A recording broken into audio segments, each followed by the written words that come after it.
안녕하세요. 저는 서울 은평구에 살고 있는 30대 후반의 여성입니다. 여러분은 살면서 본인이 맞는다고 확신해서 내린 선택이 점점 잘못되어 가고 있다는 생각을 해보신 적이 있으신가요? 저는 남편과의 결혼 생활에서 그런 경험을 하게 되었습니다. 제가 한치의 의심도 없이 바로 이 사람이라고 생각했던 결혼도 제 생각대로 흘러가는 건 아니더라고요. 처음에는 이 정도의 문제는 극복할 수 있는 작은 트러블 정도라고 생각했습니다. 싸우지 않고 사는 사람들은 없으니 결혼해서 살다 보면 누구에게나 찾아오는 흔하디 흔하고 아주 작은 위기일 뿐이라고요. 하지만 그건 저 혼자만의 생각일 뿐이었습니다. 애초에 제가 내렸던 그 선택 자체가 잘못되었다는 사실을 저는 뒤늦게 알게 되었거든요. 제 남편 놈은 여러모로 문제가 많은 인간이었습니다. 결혼하기 전까지만 해도 몰랐던 사실이었지만요. 남편 놈은 소위 말하는 내로남불의 전형이었어요. 자신의 부모에게는 효도하기를 바라면서 저희 부모님에게 바라는 것만 많았고요. 겉으로는 아닌 척하면서 속으로는 모든 일들이 다 본인의 철저한 계산 속에서 이루어졌죠. 거기에 시댁은 문제 많은 남편보다도 더 문제가 많았습니다. 인간의 욕심은 끝이 없다는 말이 있죠. 저는 시댁 식구들을 보면서 인간의 욕심이 어디까지인지를 실감할 수 있었어요. 결국 저는 남편놈과 시댁 인간들과의 영원한 이별을 선택했습니다. 이혼을 하게 되었거든요. 그런 저의 이야기를 지금부터 시작해 볼게요. 제 남편놈이 처음부터 형편없는 인간이었던 것은 아니었습니다. 솔직히 말하면 오히려 그 반대에 가까웠어요.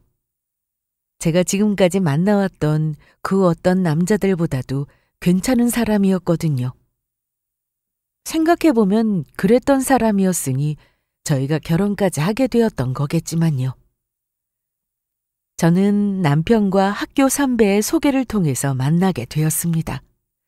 그 사람이 학교 선배의 SNS에 계정에 함께 올라온 제 사진을 우연히 보고는 한 번만 소개를 시켜달라고 엄청 졸랐다고 하더라고요. 처음에는 안 된다고 하던 선배가 진저리를 칠 만큼이요. 사실 그때 저는 전 남자친구와 헤어진 지가 얼마 되지 않았었기 때문에 새로 연애를 시작할 마음이 별로 없었거든요. 선배도 그런 제 사정을 알고 있어서 처음에는 딱 잘라 거절을 했던 것이었고요. 하지만 날이면 날마다 전화를 해서 소개를 시켜달라고 조르는 동에 선배가 도저히 안 되겠다면서 그냥 딱 한 번만 만나주면 안 되겠냐고 하길래 나갔던 자리였습니다. 저는 그냥 나가서 정말 가볍게 커피나 한 잔 마시고 돌아올 생각이었죠. 그런데 그러던 저희가 어떻게 사귀게 됐는지는 저도 신기할 노릇이었습니다. 돌이켜보면 아마도 그 사람이 저에게 하도 적극적으로 만나보자는 공세를 펼쳐서였던 것 같아요. 10번 찍어서 안 넘어가는 나무가 없다고들 하잖아요. 제가 그 나무였던 셈이었죠. 솔직히 말해서 빠지는 부분은 없다 싶었습니다. 적당히 얼굴도 괜찮았고 성격은 더 괜찮았고요. 무엇보다도 저랑 취향이 잘 맞는 것 같더라고요. 좋아하는 것, 싫어하는 것, 슬퍼하는 것, 기뻐하는 것. 그 대부분의 취향들이요. 그러기가 참 쉽지가 않잖아요. 인연이다 싶었죠. 뜻밖에도 남자친구가 된 그 사람은 사귀기 이전과는 또 다른 모습이 되었습니다. 긍정적인 쪽으로 말이에요. 연애를 시작하기 전에는 성별만 남자인 친한 친구 같았는데 연애를 시작하고 나니 딴판이 되더라고요. 정은아, 여기 양산 밑으로 들어와. 햇볕에 얼굴 타. 너 또 선크림 안 바르고 나왔지? 더운데 양산 들고 있기 무겁지 않아? 나 햇볕 좀 봐도 돼. 안 돼. 나는 그래도 상관없지만 자기는 피부도 약하잖아. 저번에도 공원에서 맨 얼굴로 누워있다가 얼굴 타는 바람에 한참 고생했으면서. 얼른 들어와. 자기는 진짜 연애하기 전이랑 너무 달라진 거 알아? 내가? 응. 솔직히 이런 성격일 줄 몰랐어. 내 친구들이랑 자기랑 만나고 나서부터 애들이 나더러 요즘 공주님이라고 불러. 자기가 아주 공주님 모시듯이 모시고 다니더라고. 그거야 당연하지. 사귀기 전이야 내 사람도 아닌데 잘해줄 이유가 없는 거고, 사귀고 나서는 내 사람인데 내가 잘 챙겨야지. 친구들의 표현은 전혀 과장이 아니었습니다.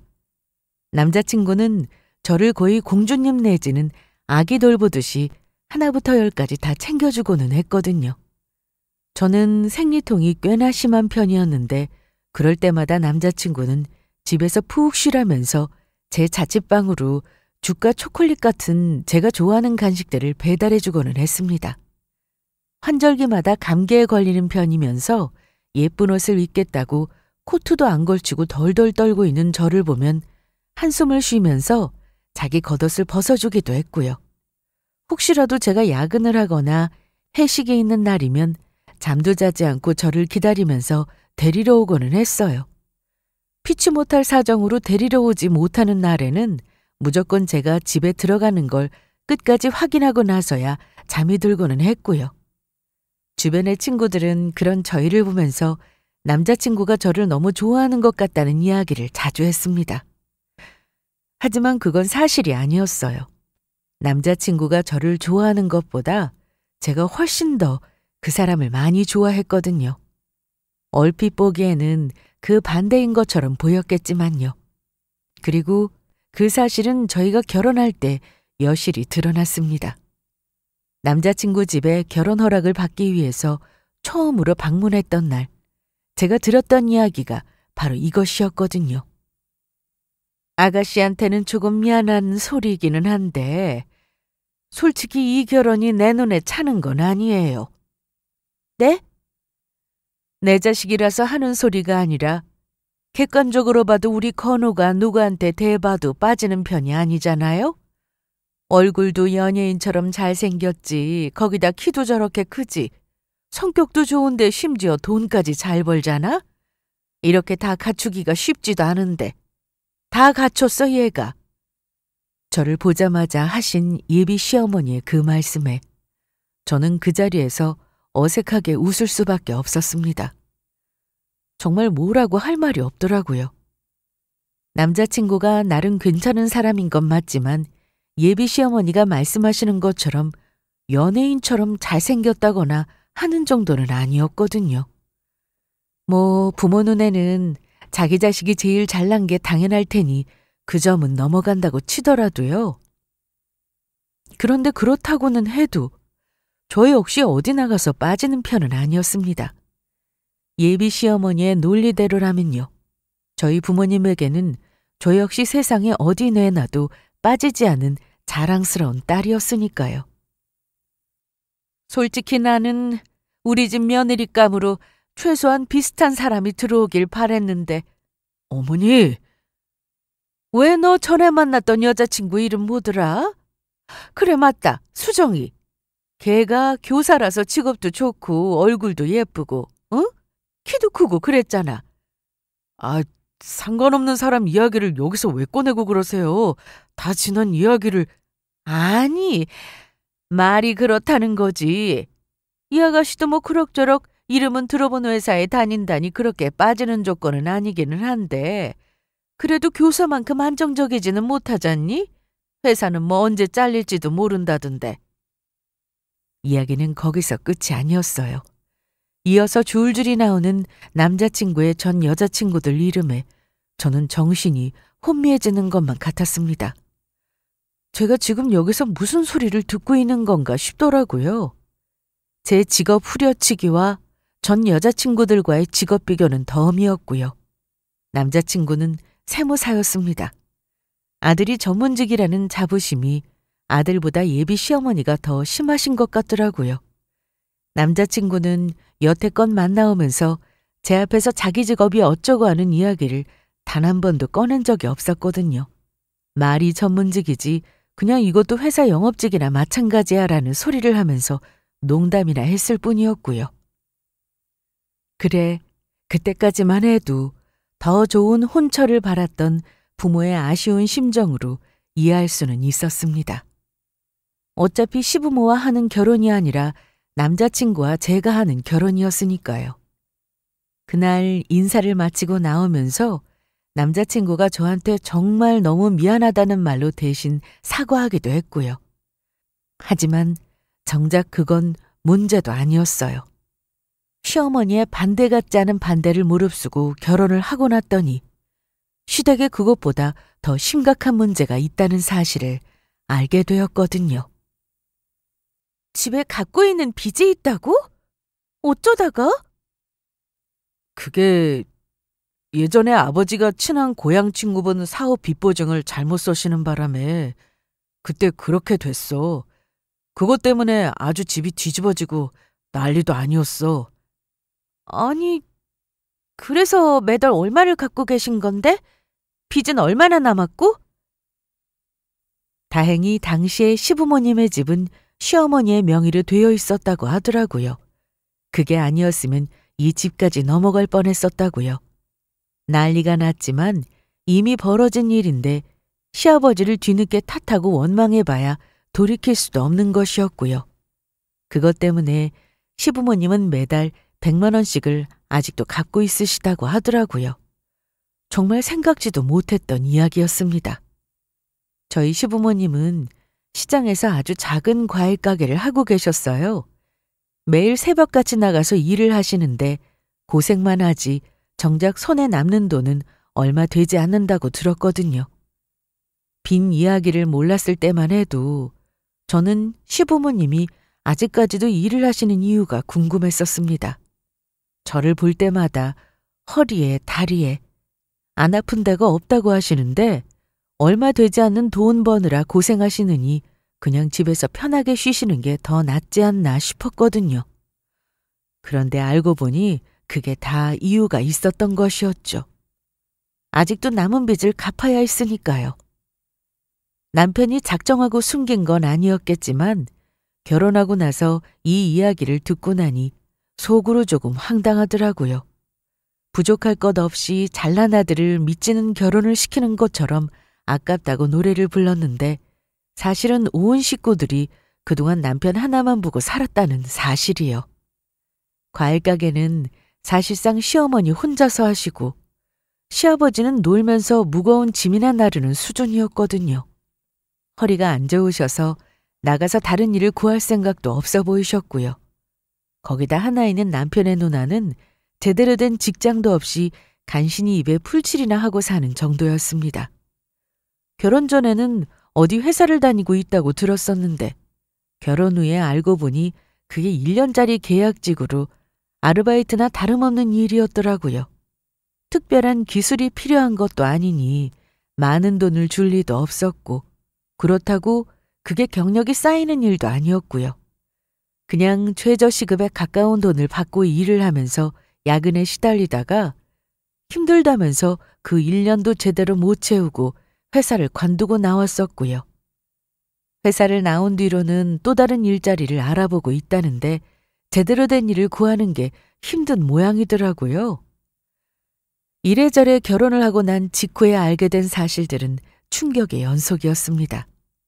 하지만 이제 와서 그것 때문에 결혼하자마자 이혼을 할 수도 없는 노릇이었고 황당하기는 했지만 그냥 넘어갈 수밖에 없더라고요. 다만 남편도 그 사실을 알고 있는지 결혼한 이후로는 저에게 엄청 잘했습니다. 결혼하기 전에도 입댈 곳이 없을 정도로 잘했지만 지금은 더 잘했죠. 여전히 저를 공주처럼 아껴줬고 바쁘게 일하는 와중에도 본인이 집안일을 더 많이 하려고 노력했고요. 여보, 뭐 먹고 싶어? 나 오늘은 알리오 올리오 먹고 싶은데? 알리오 올리오 좋지. 당신 좋아하는 왕새우랑 시금치도 넣어서 만들어줄게. 좋아. 냉장고에 버섯도 오래돼서 상하려고 하는데 그것도 넣을까? 파스타에도 약간 넣고 남은 걸로는 당신 좋아하는 두부버섯 전골 만들어줄게. 내일 아침에는 토스트 말고 찌개 데워 먹고 가. 저는 아침을 안 먹으면 일을 못하는 타입이었거든요. 그래서 토스트나 하다못해 우유에 시리얼이라도 꼭 말아먹고 나가야 하는 편이었고요.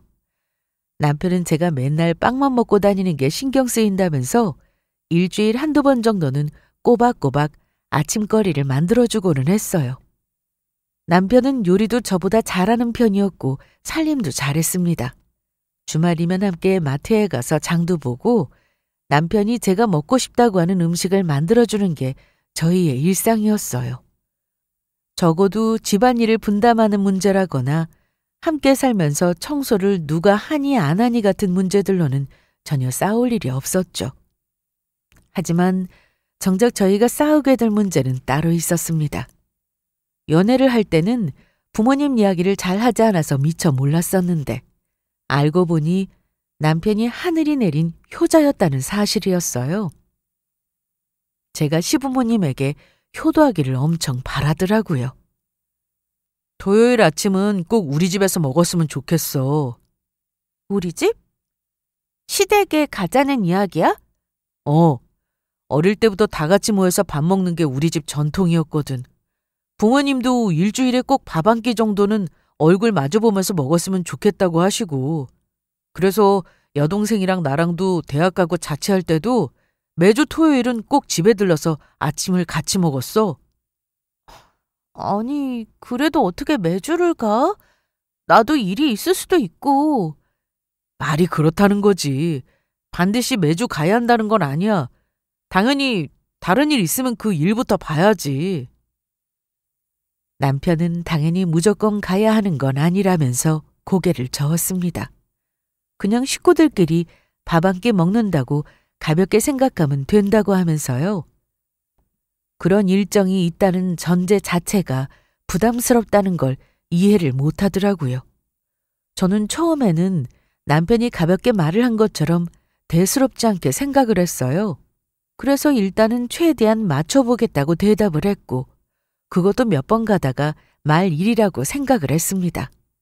남편도 아침잠이 많은 편이라 주말에 본인 점을 희생하면서까지 꼬박꼬박 시댁까지 가지는 않을 거라고 생각했거든요.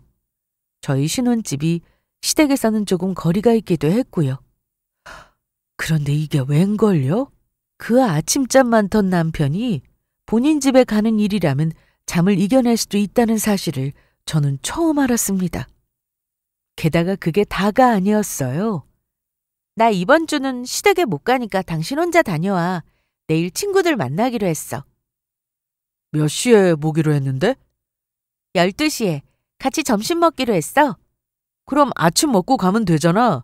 거기서 바로 출발해도 되고. 점심 때도 식사 약속이 있는데 시댁에서 또 아침까지 먹고 가면 너무 배부르단 말이야. 그냥 조금만 먹고 가면 안 돼? 어머니가 우리 온다고 오이소박이랑 총각김치 담가 놓으셨다고 했는데. 제가 개인적인 약속이 있어서 시댁에 못 가겠다고 하면 어째나 서운한 티를 내던지요. 남편이 처음에 했던 약속과는 전혀 딴판이었습니다. 도대체 왜 이렇게까지 식사에 집착을 하는 건지 모르겠더라고요. 사실 저는 매주에 시댁에 간다는 것 자체는 부담스럽진 않았어요. 의외로 제가 이런 쪽으로는 스트레스를 안 받는 편이었거든요. 시댁에서는 시댁 식구들 모두가 주말마다 교회를 나갔기 때문에 아침에 식사를 하고 나면 어차피 오래 앉아 있을 수도 없었고요. 다만 매주 거의 고정적으로 정해진 스케줄이 있다는 것 자체가 저를 힘들게 했습니다. 거기까지는 그래도 이해해 보려고 하면 할 수도 있는 부분이었어요. 그런데 산 넘어 산이라고 하나를 이해해 볼 만하니 또 다른 문제가 저를 기다리고 있더라고요. 심지어 이건 제가 도무지 이해할 수가 없는 문제였습니다. 친구들 보니까 애 낳으면 진짜 돈이 장난 아니게 많이 들더라. 그렇지? 내 친구들도 그렇더라고. 요즘은 다들 끽해야 애 하나 낳고 진짜 많아야 둘인데도 감당이 안 되나 봐. 애들 자랄수록 더 심하대. 사교육 시작할 때부터는 선택하기에 따라서 끝도 없이 들어간다고. 내 대학 동기는 일찍 결혼해서 애가 유치원 다니는데 벌써 영어 유치원에 뭔 수학 과외에 태권도 바이올린까지 시킨다고 한 달에 300만 원 든다더라. 와, 장난 아니다. 근데 유치원생은 한참 뛰어놀아야 할 때 아니야? 그런 애를 굳이 그렇게까지 잡아서 시켜야 해? 스트레스 받겠다. 당신도 그렇게 시키고 싶어? 아무래도 결혼을 했다 보니 저희의 대화 주제는 때때로 앞으로 생길 2세에 대한 이야기로 넘어가고는 했습니다. 그런데 남편이 저와는 상당히 다른 교육관을 가지고 있더라고요. 요즘은 우리 어릴 때랑 다르잖아. 우리 때야 그저 어릴 때는 놀이터에서 즐겁게 놀다가 초등학교 들어가서 한글 배우고 산수 시작하고 그게 다였지만 요즘은 영어까지 떼고 들어가야 한대. 안 그러면 수업을 못 따라간다고. 영어 유치원도 보낼 수 있으면 보내고야 싶지. 돈이 문제지만. 아, 정말? 되게 의외네.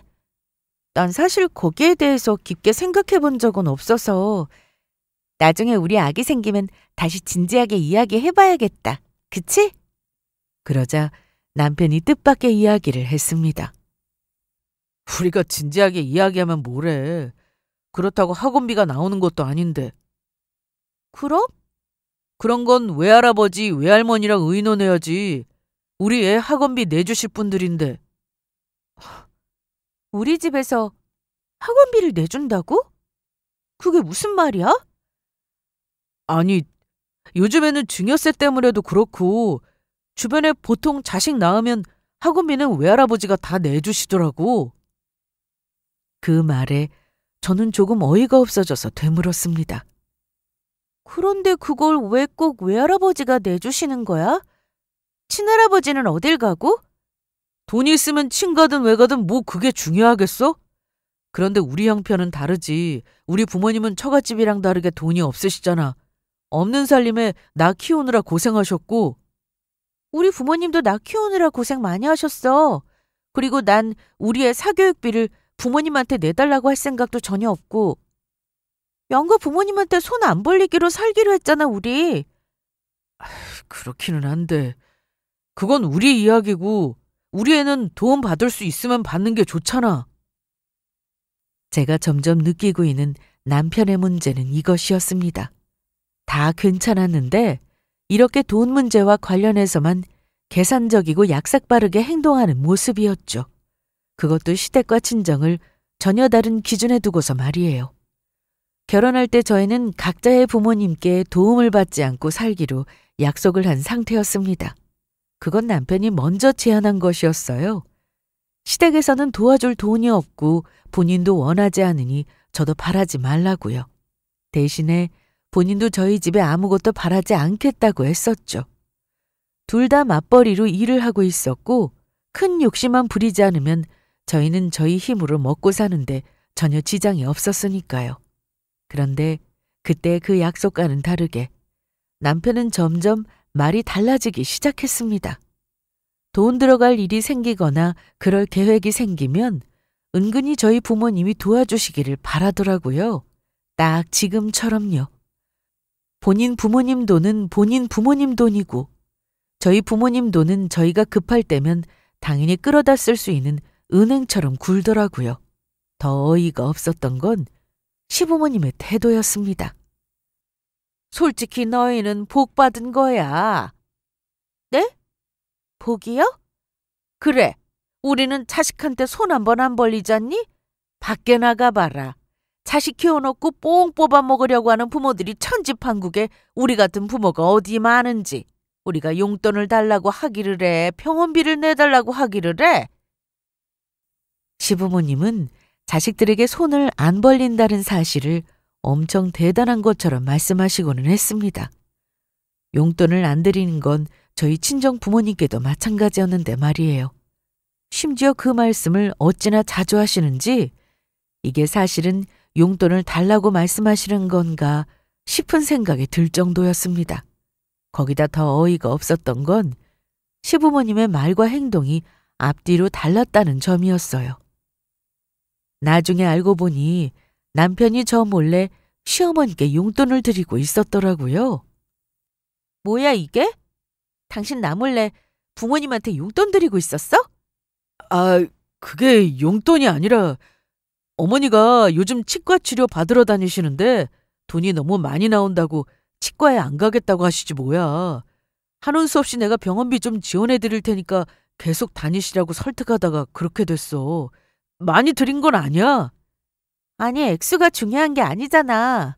그리고 병원비면 일회성으로 드리는 거지. 여기는 돈이 매달 나가고 있었는데? 이건 용돈인 거잖아. 그제야 남편은 우물쭈물하면서 대답을 못하다가 제 눈치를 살피면서 그냥 몇 달만 이렇게 드리려고 했었다고 하더라고요. 제가 우연히 남편이 숨겨둔 통장 거래 내역을 발견하지 못했다면 그게 몇 달이 됐을지 몇 년이 됐을지는 아무도 몰랐을 일이었겠죠. 어머님도 참, 나한테는 그렇게 용돈 안 받는 부모 없다고 큰소리 치시더니. 저 말씀을 불과 얼마 전에도 들었던 저로서는 기가 막힐 노릇이었죠. 이걸 저에게 숨긴 남편에게도 어이가 없었고요. 어쨌든 저에게 숨겨왔던 비밀을 들켜버린 남편은 다음 달부터는 다시 용돈을 끊겠다면서 약속을 했습니다. 저는 거듭 말했어요. 용돈을 드려도 안 드려도 상관없는데 첫째로 저에게 비밀을 만들지 말 것과 둘째로 용돈을 드릴 거라면 양가에 공평하게 드려야 한다고요. 그랬더니 남편은 그냥 양가에 공평하게 드리지 말자고 대답을 하더라고요. 그래서 그 일은 그렇게 마무리되었습니다. 그러던 어느 날이었습니다. 친정 부모님이 저희가 살고 있는 신혼집에 놀러 오겠다고 하시더라고요. 특별하게 날을 잡아서 초대를 하고 이럴 일은 아니었고 근처를 지나가는 길에 그냥 잠깐 들르겠다고 하신 거였어요. 부모님은 저희 신혼집에는 이사하던 날 처음 와보시고는 그 뒤로 이번이 두 번째로 오시는 것이었습니다. 그때는 이삿짐이 잔뜩 쌓여 있어서 먼지에 쓰레기들도 많고 여기저기 놓은 짐들도 정신이 하나도 없었거든요. 제대로 앉아보시지도 못하고 얼마 후에 금방 자리를 뜨셨었죠. 그 뒤로는 밖에서나 친정에 가서 만나기만 했고요.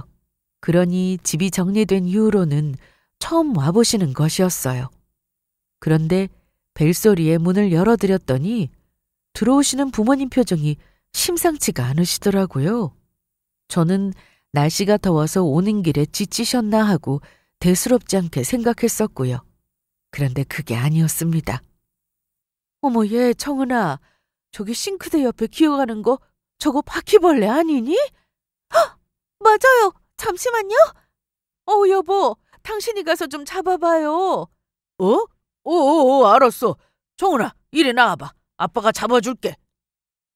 하필이면 저희 부모님이 저희 집에 들어오시자마자 집에서 바퀴벌레가 나왔지 뭐예요. 그것도 엄청 큰 바퀴벌레였어요.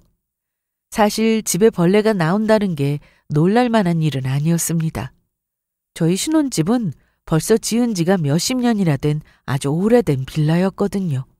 오래된 집에 다 바퀴벌레가 나오는 것은 아니었지만 안타깝게도 이 집은 그런 집이더라고요.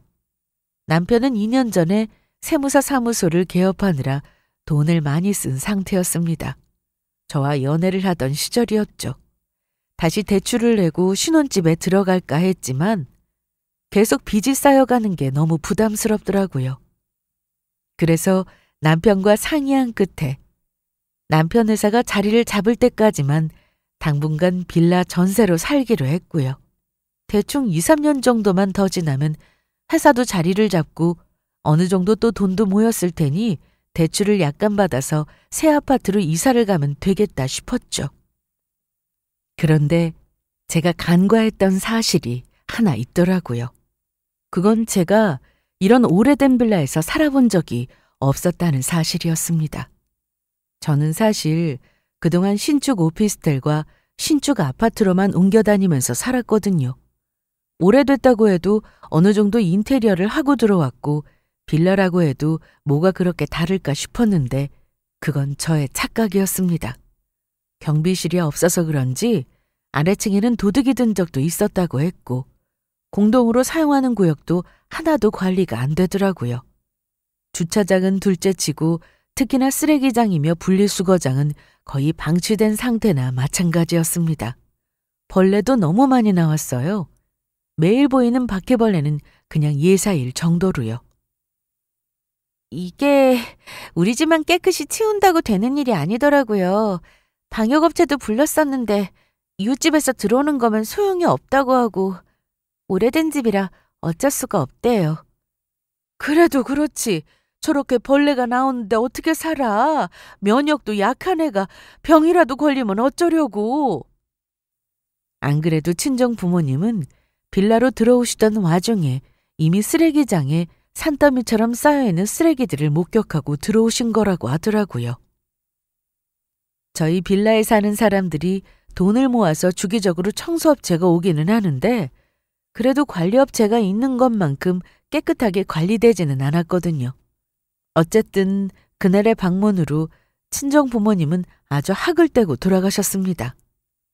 이사하던 날에는 정신이 없어서 잘 살피지를 못했는데 지금 둘러보니 이런 데서 어떻게 살고 있는 거냐고 하시면서요. 그리고 그 주 주말에 부모님에게서 다시 연락이 왔습니다. 깨끗하고 넓은 집으로 이사를 하라고 하시면서 집을 얻어주시겠다고 하시더라고요. 제가 너무 고생하는 게 너무 마음에 걸렸다고 하시면서요. 정말이야? 진짜로 도와주시겠다고 하셨어? 그때 여기에 와보시고 나서 너무 마음에 걸렸나 봐. 부모님이 밤에 잠도 못 주무셨대. 나도 좁고 오래된 집에서 당신 고생시키는 것 같아서 사실 그동안 마음이 너무 안 좋았는데 진짜 다행이다. 그랬었어? 당연하지. 이제 우리 넓은 집으로 이사 가고 나면 아기도 낳자. 전혀 예상하지 못했던 그 제안을 듣고 저희 남편은 아주 좋아서 어쩔 줄을 몰라 했습니다. 마치 로또라도 당첨된 것처럼 좋아하더라고요. 남편에게서 소식을 전해 들은 시댁도 마찬가지였고요. 하기야 생각해보면 집값이 한두 푼 드는 것도 아니고 그 큰 돈을 아무 조건도 없이 주신다는데 이게 로또가 아니면 뭘까 싶기도 했습니다. 저도 그동안 저에게 미안했다고 하면서 저렇게까지 좋아하는 남편을 보니 조금 짠하기도 했고요. 말은 안 해도 저 사람이라고 이 집이 좋아서 살고 있었던 건 아니었을 테니까요. 그런데 이제는 이사한 집에서 잘 살기만 하면 된다고 생각했던 저를 비웃기라도 하듯이 또 다른 복병이 저희를 기다리고 있었습니다. 네? 어머님 방금 뭐라고 하셨어요? 네 시누이도 데리고 살라고. 이사 들어가려는 집에 방도 여러 개라면서? 기가 막혀서 말이 안 나온다는 게 이럴 때 쓰는 말인가 싶더라고요. 그동안 진작에 집도 다 알아보고 부동산을 통해서 계약서도 썼고 남편과 저는 이제 이사 날짜만 기다리고 있는 상황이었습니다. 그런데 평소처럼 토요일 아침에 식사를 하러 시댁에 갔더니 대뜸 저를 향해 이런 말씀을 하시는 게 아니겠어요? 시누이는 2년 전에 이혼을 한 상태였습니다. 애 없이 이혼을 한 게 그나마 다행이라면 다행이었는데 문제는 합의 이혼을 하면서 한 푼도 받지 못하고 그 집을 나오는 바람에 빈털털이나 다름없이 지내고 있다는 사실이었어요. 지금 살고 있는 곳도 월세를 내며 살고 있는 작은 원룸이라고 들었고요. 사정은 딱하다 싶었지만 그렇다고 해서 그게 저희랑 같이 살아야 할 이유는 아니었죠. 어머님, 갑자기 그게 무슨 말씀이세요? 이사갈 집에 방이 남든 안 남든 상관없이 형님이랑 저희가 한 집에서 같이 산다는 게 말이 되나요? 왜 말이 안 되냐? 너는 혼자 좁은 집에 사는 너희 신우가 딱하지도 않니? 저도 형님 사정은 알겠는데요. 저희 신혼집이에요. 시댁에서 시댁 식구가 들어와서 같이 산다는 게 상식적으로 말이 된다고 생각하세요? 왜 말이 안 돼? 너희 신우가 한평생 너희랑 같이 살겠다는 것도 아니고 다시 좋은 남자 만나서 재혼이라도 하게 되면 바로 나갈 거 아니냐.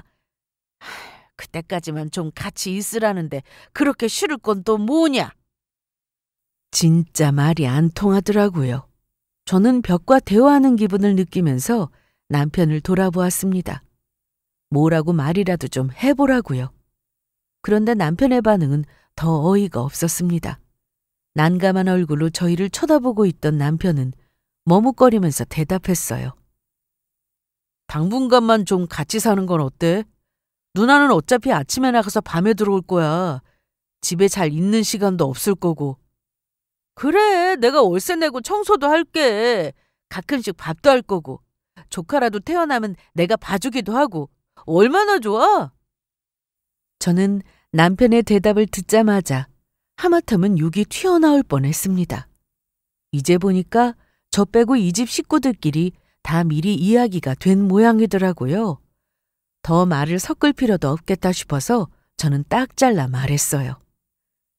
아무튼 저는 그럴 생각이 없습니다. 오늘 하신 말씀은 그냥 못 들은 걸로 할게요. 그리고 그 다음 순간 저는 제 귀를 의심할 만한 또 다른 이야기를 듣게 되었습니다. 너는 애가 왜 이렇게 이기적이니? 됐어. 더 말해 뭐하니? 우리 식구들은 다 찬성했으니 네 의견은 필요 없다.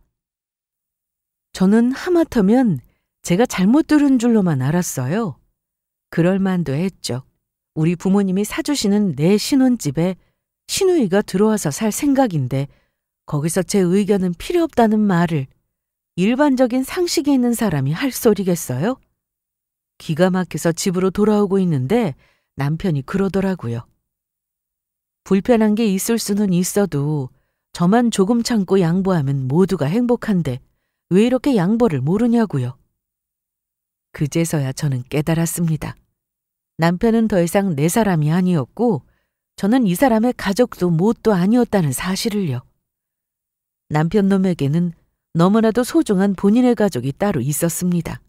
말로는 제가 가족이라고 했지만 실상은 저는 그 속에 포함되지 않았었던 것이었죠.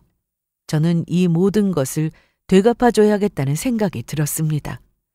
저 이기적인 인간이 단 한순간만이라도 역지사지라는 걸 해볼 수 있게요. 여보, 아빠가 그러시는데 아기 낳고 나면 보기 힘들 거라고 지금 시간 있을 때 주말마다 친정와서 같이 밥 먹자고 하시네? 주말? 일요일 말이야? 아니, 토요일 아침에. 토요일 오후부터 일요일까지는 아빠가 사업자 모임이 많아서 안 된다고 하셔. 그러자 남편은 당황한 얼굴로 저에게 되물었습니다. 토요일은 우리 집에 가는 날이잖아. 나도 알지. 근데 시댁에는 그동안 계속 갔었잖아. 당분간은 우리 집에 가서 먹자. 시댁은 일요일에 가면 되잖아. 일요일은 부모님이 교회를 가시잖아. 아, 그러네. 근데 이미 아빠한테 그러겠다고 말씀드렸는데 어쩌지? 하는 수 없이 일단 9주 토요일 아침 남편은 저와 함께 친정으로 향했습니다. 친정에는 제가 미리 사정 설명을 해둔 이유였어요. 그래서 저희 아빠가 부른 것처럼 했었죠. 그런데 남편은 친정에서 식사를 하면서 내내 뚱한 얼굴로 싫은 티를 내고 있더라고요.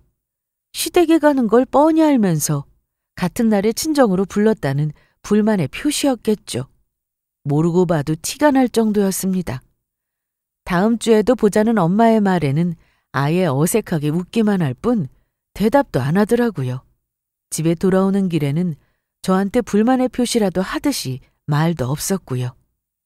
그날 밤 저는 남편에게 말했어요. 아빠가 다음 주에 집에 안 와도 된다고 하셔? 그래? 갑자기 왜 마음 돌리셨대? 당신이 그러고 뚱하게 앉아있는데 마음이 편하셨겠어? 남편은 제 말을 듣고도 별다른 대꾸 없이 다시 보고 있던 TV 쪽으로 고개를 돌렸습니다. 본인의 예의 없는 행동에 변명조차도 하지 않은 그 모습에 저는 제 생각이 틀리지 않았음을 다시 한번 확신했었고요. 참, 그리고 사무실 이사하는 건 당분간 보류하자고 하시네? 뭐? 그냥 그게 좋겠다고 하시네. 그냥 쉬운 길만 가지 말고 본인도 고생을 해봐야지 돈 버는 보람도 있을 거라고.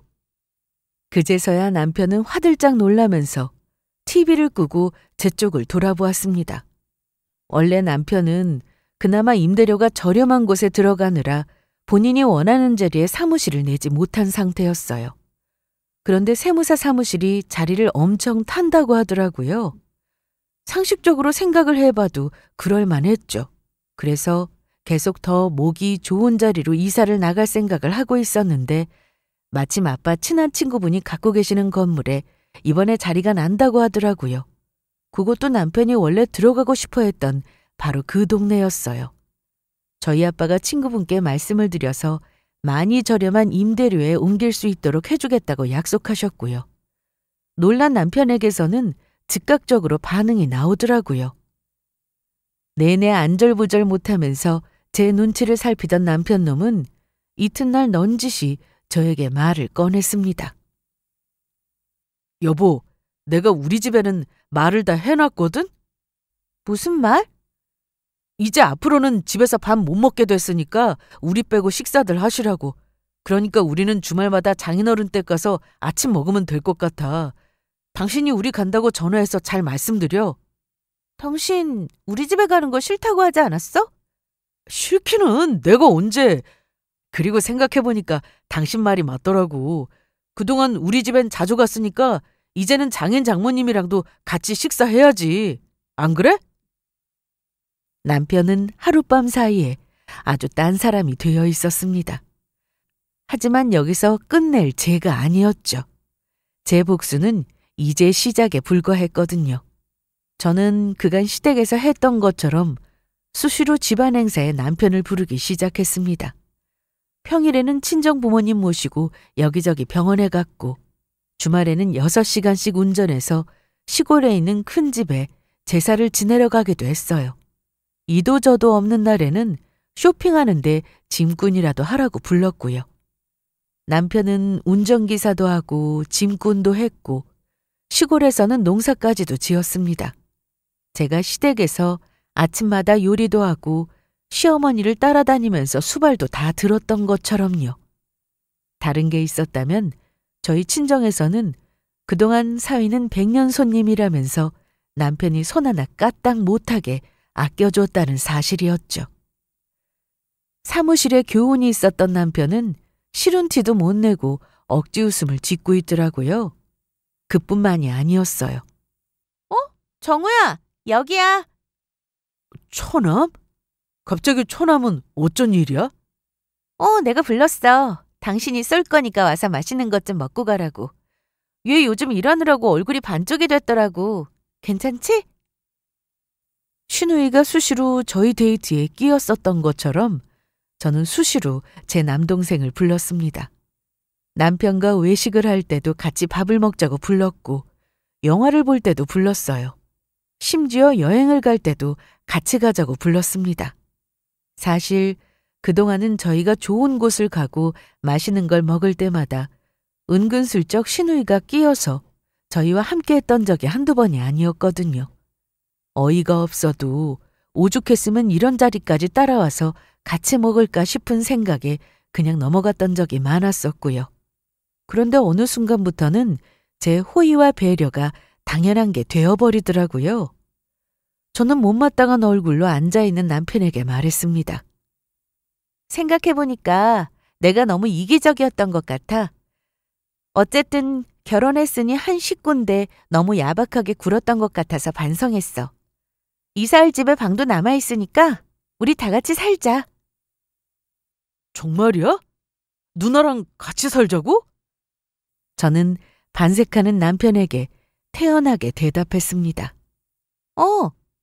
형님도 같이 살고 내 동생도 같이 데리고 살자. 얘도 마침 이사 갈 집 알아보고 있던 참이었거든. 내가 그럴 거 뭐 있냐고 우리 집에 들어와서 살라고 했어. 뭐라고? 처남도 들어오겠다고? 제 말에 남편은 아주 기함을 했습니다. 무슨 말도 안 되는 소리를 하는 거냐고 난리도 아니더라고요. 당신 진짜 왜 이래? 지금 나 보라고 일부러 이러는 거야? 무슨 소리야? 처남이 우리 집에 와서 산다는 게 말이 돼? 당신 요즘 뭐만 하면 처남 부르는 것도 그렇고 도대체 왜 그래? 신우이는 와서 사는 게 말이 되고 처남이 와서 사는 건 말이 안 돼? 이게 무슨 내로남불이야. 내로남불이 아니라 둘이 처지가 다른데 왜 똑같이 들어와서 살라고 하는 거냐고. 처지가 다른 건 그쪽 생각이고 내 입장에서는 신우이가 단칸방에 살건 반지하에 살건 내 알 바가 아닌데 왜 내 부모님이 사주시는 집에서 같이 살아야 할까? 그 생각은 안 해봤어? 제 말에 남편 놈은 황당한지 벌린 입을 다물지 못하고 있었습니다. 제가 정말로 이런 말을 대놓고 할 거라고는 생각지도 못했던 모양이었어요. 그저 지금까지 그랬던 것처럼 내내 하면서 양보만 하고 살 거라고 생각했었던 거죠. 그동안 제가 해왔던 모든 것들이 남편을 아끼고 존중했던 제 배려라는 것도 모르고서요. 그래서 정말로 기어이 우리 집에 1,000원까지 부르겠다고? 아니야. 생각해보니까 그럴 필요 없겠다. 뭐? 어차피 우리 부모님이 사준 집인데 당신이랑 이혼하면 자식이 나랑 정우가 들어가서 사는 게 이상한 일은 아니잖아? 이혼? 당신이랑 같이 살 때나 이게 우리 집이지 이혼하면 내 집인데 이게 왜 당신 허락을 받아야 할 일이냐고. 안 그래? 저는 곧바로 준비했던 이혼 서류를 남편의 눈앞에 던졌습니다. 바닥에 흙 뿌려지는 종이를 허겁지겁 주운 남편은 이게 정말로 이혼 서류라는 걸 확인하자마자 기겁을 하더라고요. 이거 진짜 이혼 서류야? 무슨 이깟 일로 이혼을 해? 이런 게 당신한테는 겨우 이깟 일이 되니까 우리가 이혼을 하는 거야. 이걸 깨닫는 날이 오려나 모르겠지만 저는 결국 남편과 이혼을 하게 되었습니다. 이혼을 못한다면서 난리를 치고 저를 설득하려고 별의별 일이 다 있은 이후에요. 저는 이혼을 한 뒤로 부모님이 해주셨던 집에서 동생과 함께 잘 살고 있습니다. 다만 저와 함께 사는 게 불편한지 동생은 곧 집을 구해서 나가겠다고 하더라고요. 마련해준 신혼집에서 혼자 살고 있는 딸을 보면서 한숨을 내쉬시던 부모님도 이제는 많이 적응이 되셨는지 가끔 차라리 잘 됐다는 말씀을 하실 때도 있어요. 어디서 어떻게 살든지 저만 마음 편하게 잘 살면 그걸로 됐다고 하시면서요. 가끔은 저도 남편 놈과 시댁을 생각할 때가 있어요. 말도 안 되는 욕심을 부리다가 이혼까지 당하게 된 아들을 보면서 시댁은 무슨 생각을 할까 싶은 것들이요. 결국 인간은 역지사지를 해봐야 깨닫는 게 있는 거구나 싶더라고요. 제 사연은 여기까지입니다. 들어주셔서 감사합니다.